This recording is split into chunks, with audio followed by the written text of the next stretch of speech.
In today's video, I'm going to teach you how to use Google Calendar as an alternative to Calendly. If you're looking for a cost-effective way to manage your bookings and appointments, Google Calendar offers a great solution without the need for third-party apps. Let's dive in and explore how to set it up. First, head over to your Google Calendar.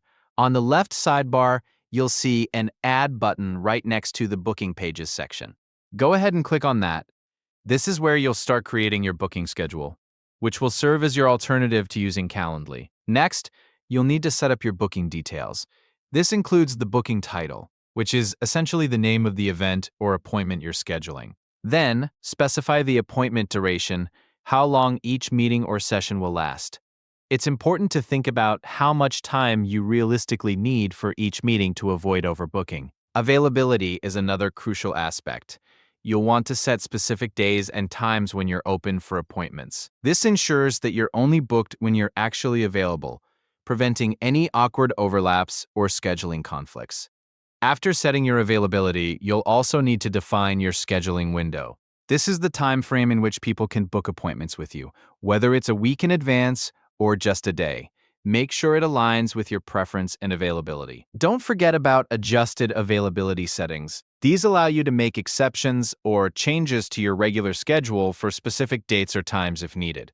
This can be particularly useful if you have a day off or an unexpected commitment arises. Once you've carefully input all these settings, take a moment to review them. When you're satisfied, click Next to proceed. This will bring you to the final steps of the setup. Here, you'll want to double-check the location and description of your booking.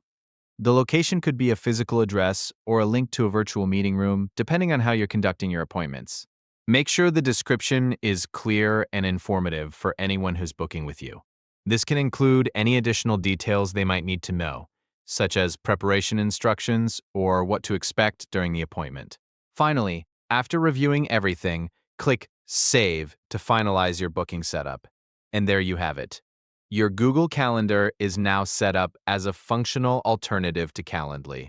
Remember, this setup allows you to manage your bookings seamlessly, all within the Google ecosystem, which is great for staying organized and efficient. Thanks for watching, and I hope this guide helps you streamline your scheduling process using Google Calendar.